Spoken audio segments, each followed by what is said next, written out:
السلام عليكم ورحمة الله وبركاته. ازيكم حبايبي؟ عاملين ايه؟ النهارده معانا فيديو جديد لتعليم العقدة الحلزونية. خدنا قبل كده في الفيديوهات اللي فاتت العقدة المربعة، وخدنا كل تريكاتها ازاي نقيسها.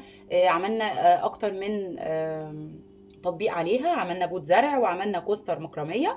النهارده ان شاء الله معانا العقده الحلزونيه، هي شبيهه جدا للعقده المربعه ولكن طبعا باختلافات، وهنتعلم ازاي نقيس طول الخيط بامر الله عشان يبقى مظبوط. ويلا عشان ما اطولش عليكم نبدا الفيديو. نسمي بسم الله والصلاه والسلام على رسولنا الكريم صلى الله عليه وسلم، وما ننساش اللايك والشير والسبسكرايب، ونقول بسم الله. اولا انا عايزه ناخد طريقه القياس بتاعه العقده الحلزونيه اللي هي السبايرال نوت. تمام.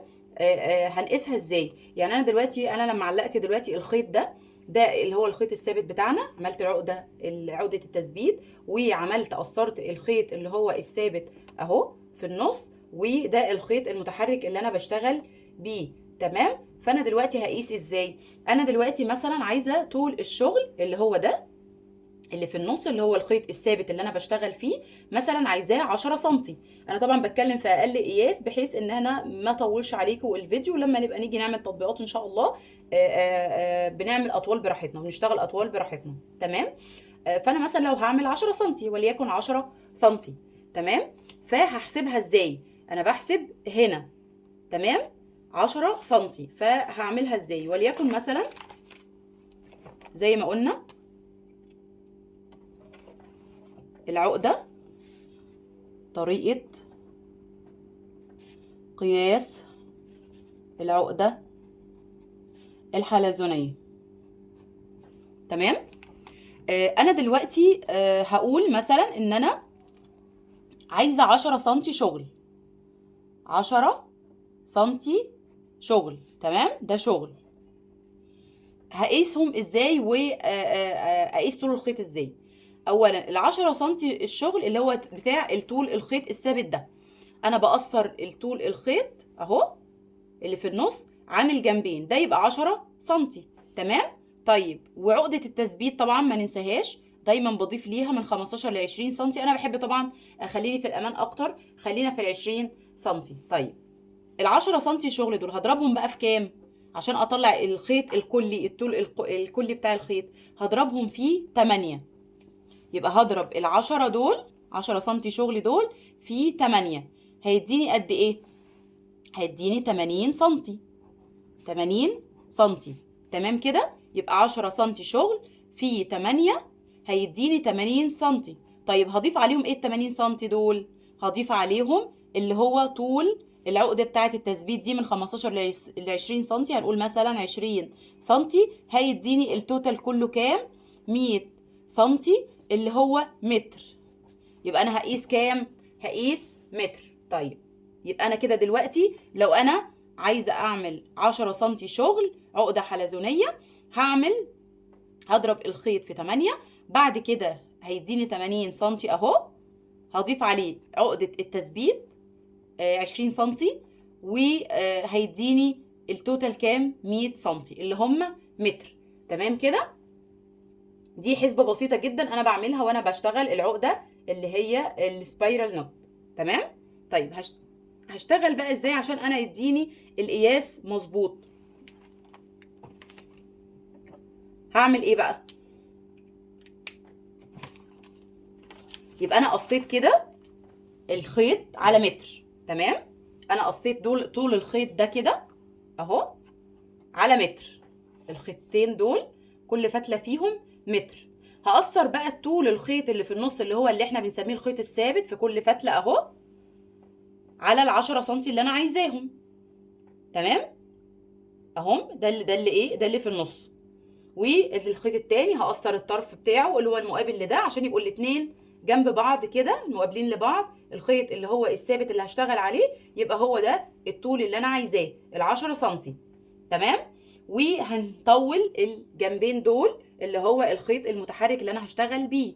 تمام كده. طيب هعملها ازاي بقى العقدة الحلزونية دي؟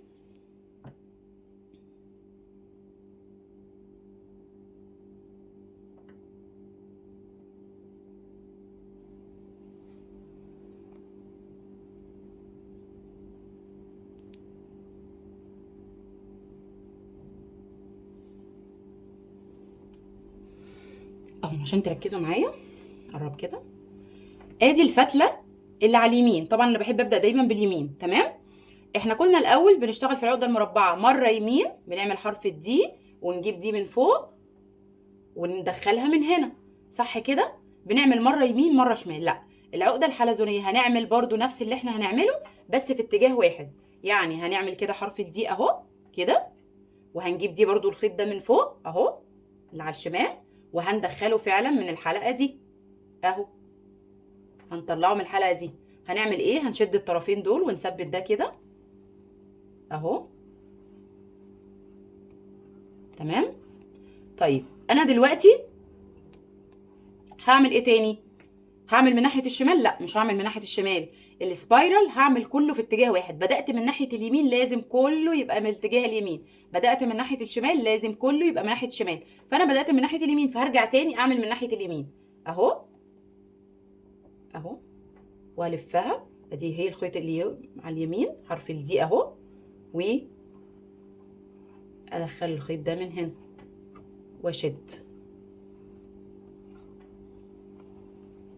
تمام. جايبه لكم خيط كردون حشو اهو عشان يبقى واضح معانا في الشغل ان هو سميك شويه. تمام. وهكمل بنفس الطريقه لما احس ان الخيط بيلف، ابتدى الشغل يلف معايا اهو. هنجرب تاني من ناحيه اليمين فقط لا غير اهو. انا بدات باليمين ده فوق، الخيط ده عملت حرف الدي، الخيط ده بجيبه المتحرك من فوق من هنا اهو، وهدخله هلفه من كل الخيوط من هنا. تمام كده اهو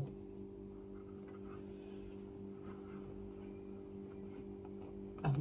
مره كمان لحد ما يلف معانا اهي. نجيبه من هنا. يا رب تبقى الدنيا سهله وبسيطه ان شاء الله اهو. هتحس ان ابتدى يلف. لا انا برضو مش بلفه بالعافيه، هو هيلف دلوقتي معانا طول ما احنا ماشيين في نفس الاتجاه. دي من فوق اهو مره كمان.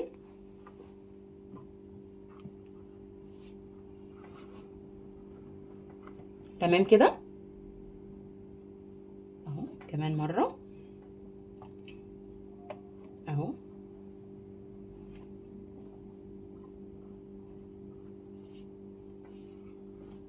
هنلاحظ ان هي خلاص لفت. يعني برضو لو عديناهم هنلاقيهم ان احنا عملنا 6 مرات، عملنا 6 مرات شغل فلقيناها لفت معانا اهو. تبقى كده منمقه. تمام. طيب هي لما لفت معايا زي طب انا هغير الاتجاه بقى عشان هي لفت معايا؟ لا، هو نفس زي ما انا كنت ماشيه. انا ماشيه من ناحيه اليمين، يبقى هكمل برضو من ناحيه اليمين، بس اللي هو الخيط لف معايا. يعني هو كان كده الخيط اهو، فخلاص هي لفت، هي لفت اتعدلت كده اهو. خلاص هعدل بس، هاخد دي كده من هنا ودي من هنا عادي، وهكمل شغل برضو من ناحيه اليمين اهو كده. وادي الخيط ده فوق، وهدخله من هنا حرف الدي الدايره دي واشد. تمام. كمل اهو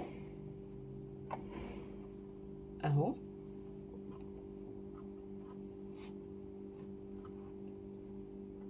نعمل بقى اكتر من مره. الدايره اهي، والخيط المتحرك من فوق مش من تحت، من فوق، واجيبه من تحت كده كل الخيوط الثابته والمتحركه وادخله في الدايره من هنا اهو. تاني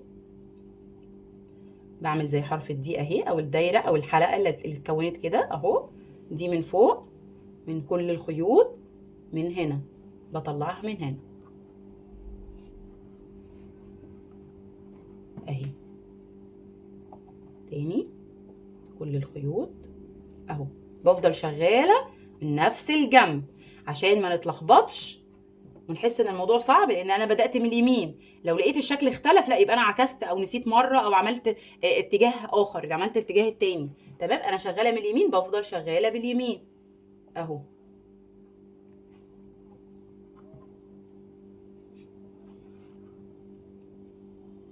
الموضوع مش صعب ولا اي حاجه خالص، مجرد ما ايدينا تتعود وعينينا تتعود على الشغل هنطلعه مظبوط ونطلع العقد مظبوط. لفت معانا تاني فخلاص ده جه هنا وده جه هنا عادي. انا هكمل برضو زي ما انا شغاله اهو اهو.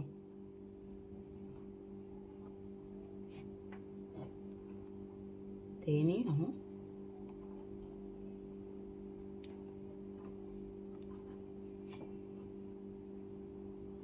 اهو لحد لما الخيط يخلص كله اهو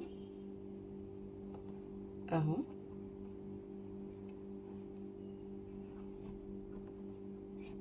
يعني تقريبا اهو تمام كده.